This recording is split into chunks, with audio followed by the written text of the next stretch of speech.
Here we have a 2014 Volkswagen Passat. It's fitted with the 2 litre TDi engine, the diesel engine, and it's done roughly 85,000 miles. Now this car's in for a service, and as part of the service I'm going to be doing an oil and filter change. Got a plastic cover on here which just pulls off. It's on like a rubber socket and plastic ball arrangement. We'll start by taking out the oil filter, which is underneath that plastic housing down there. And to access that housing down there, I'm going to need to remove this bracket here, which is just a Torx 30 bolts.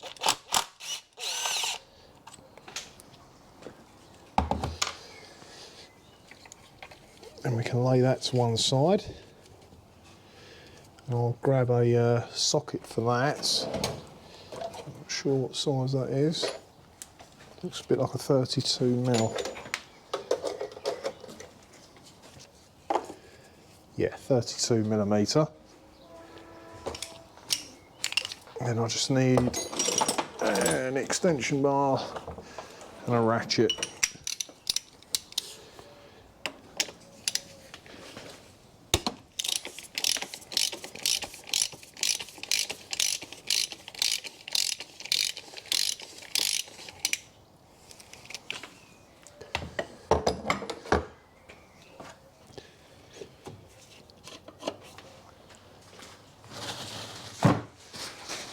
Good idea to have some blue roll at the ready, or a rag.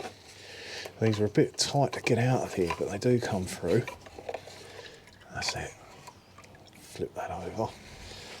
Right, there we go. I'll take it over to the vise and we'll change the seal and the filter.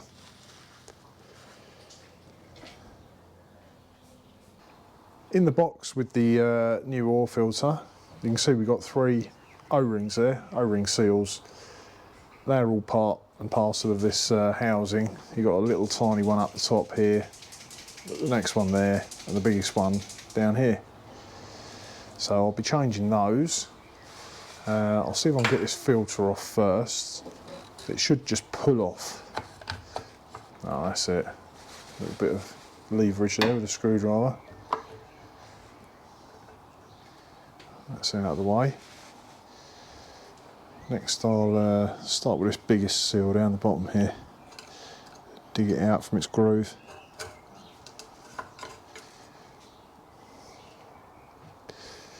I'll replace that now.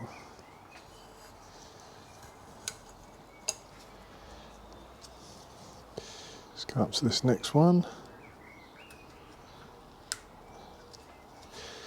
I mean, these filters, around about the £10 mark for an aftermarket one.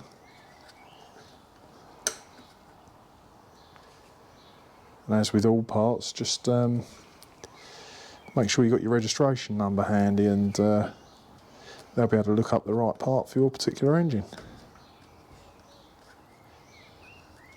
So back in the groove.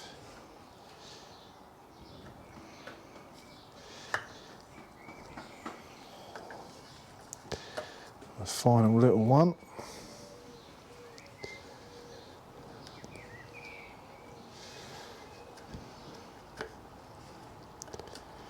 That's it. Now this filter,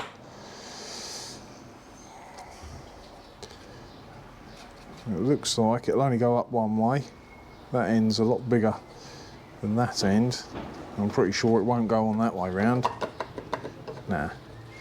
So it has to go around that way. Now another little tip, before you push that down, I'm going to grab another bit of blue roll. There's always a little bit of oil left lurking in the bottom, and when you push it down it sprays up and hits you in the face. Snaps into place. There you go. That's it. That's in place. I'll take it back to the car and get it fitted in. Right, so all the seals are on in the grooves, filters clicked back in place. We just need to drop this back down in there now.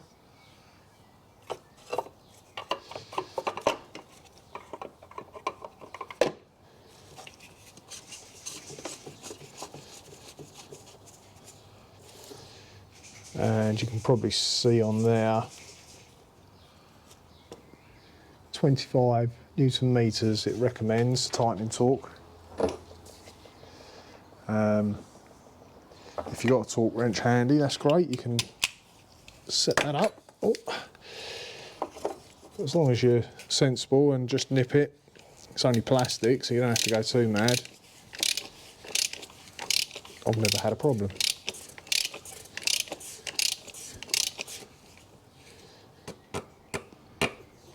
That's it.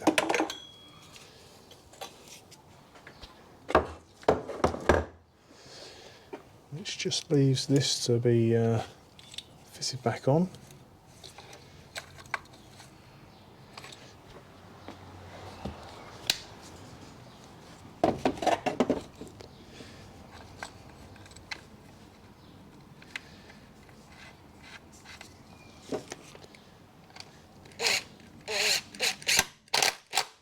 I'll grab a bit of blue roll and have a little wipe round there.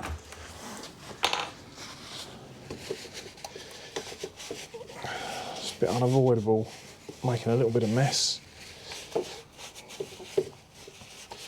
Okay, next we'll change the engine oil and filter. Engine oil, rather. We've already done the filter. As with all engines, I like to just pull the dipstick up and take the cap off, or just crack it loose. It just allows the air to go back into the engine while the oil's coming out the bottom, and hopefully it won't glug and splash around too much.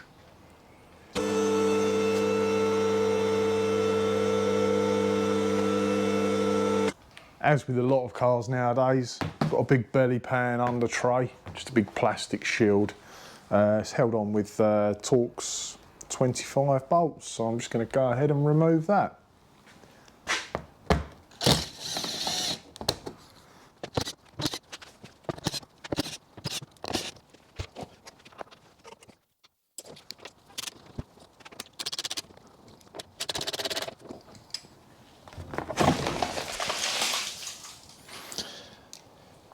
Torx 25 bolts and 3 Torx 45 bolts at the back end. So this particular engine has got a sump plug right here, which is a 19mm hex, and I'm going to use a single hex socket. Nothing wrong with using a spanner, but this just reduces your chances of slipping and rounding bits off. I'm just going to crack it loose. That's it. Then have your drain tray or bucket ready to catch it. The hotter the engine is, the faster that's going to squirt out. As you can imagine, diesel oil is extremely black.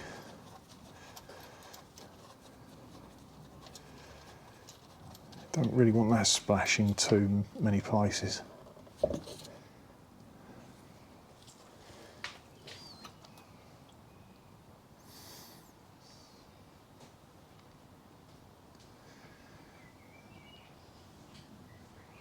That's going to take a little while to drain down, so I'll put this down. It's getting a bit heavy as well.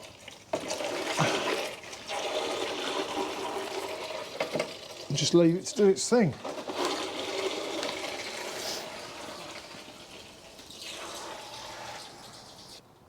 So as you can see, this has got a washer on it. It doesn't actually come off this particular type of sump bung or sump plug. It's just a good idea to check that it isn't split or crushed, but usually they're good to reuse over and over. That one looks fine. I'll wind that back in. It's been draining now for, I don't know, 7-8 minutes, and just gone down to a slow, consistent drip, which, you know, could carry on all night like that. So I'm confident we've got out all we need to get out of there.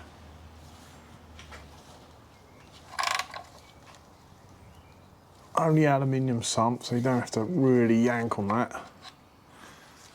And that's it, just give that a wipe off.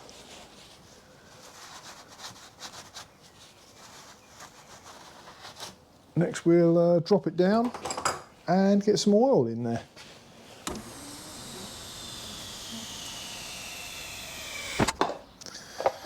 Right, I've got my plastic homemade funnel there, just from an old plastic bottle. It's quite handy. Making sure the dipstick is still pulled up to allow the air out and let it flow in a bit smoother.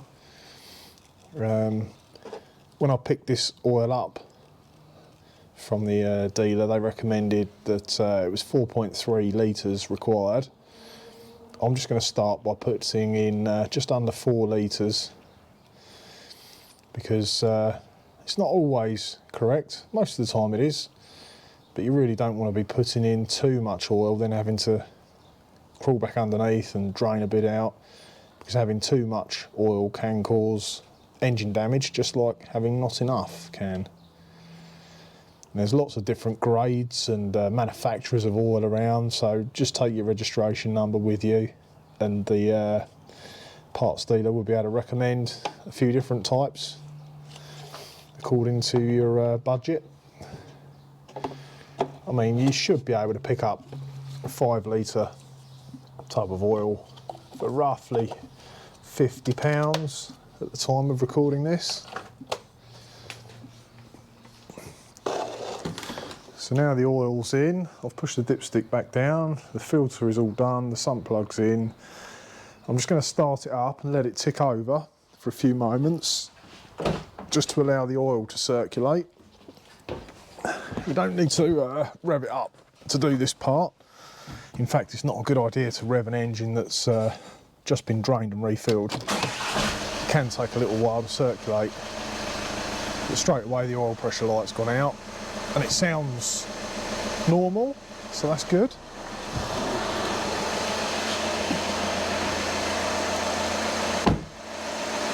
That'll do. So now the oil's circulated, refilled the filter, gone round all the galleries. We'll leave it for 3 or 4 minutes to stand, just to settle, and then we'll check the level on the dipstick. So I've got the dipstick out here, cleaned it off, and you can see that groove there is the lower limit, and that's the maximum limit there, the other groove.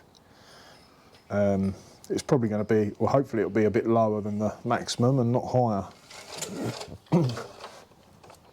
It's one of the reasons I leave the under tray off until the last thing, in case I overfill it and need to drain a bit off again. So as you can see there, it's below the maximum mark. It looks like that 4.3 litres that was recommended was about right. So I'll go ahead and put a little bit more oil in. Just do it in dribs and drabs and keep checking and repeating the process until you get to the right level. So I'm only going to put a little bit in. That'll do. Then leave that again for 3 or 4 minutes. You don't need to run it up again because the oil's already circulated and filled all the galleries and the filter. So leave that for a few minutes and then dip it and just keep repeating that process until you get as close to the maximum mark as possible without going over it. Right, so I've only done that one little drop of oil, and that looks good enough. That's a fraction under the maximum mark. And as you can imagine, the longer you leave it here, the oil, any oil up the top will gradually drain down into the sump, and that level will go up a fraction. So in total, I think that was about 4.1 to 4.2 litres that took. So it just goes to show it's a good idea not to just go pouring straight in the recommended amount, just underfill it slightly.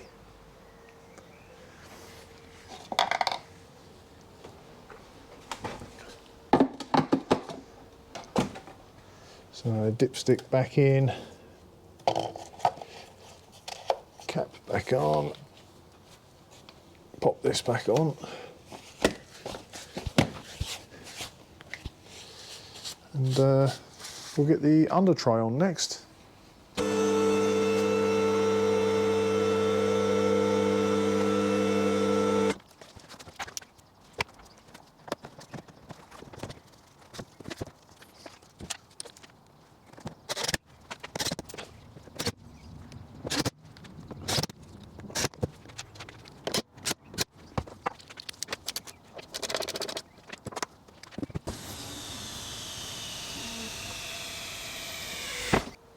So now the job's complete. All that's left to do, which I do with pretty much any job I do on a car, take it out for a road test.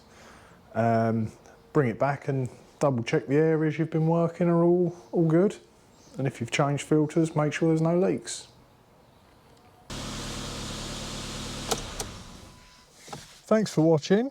If you find our videos helpful, please hit like and subscribe to help us out. Nice one.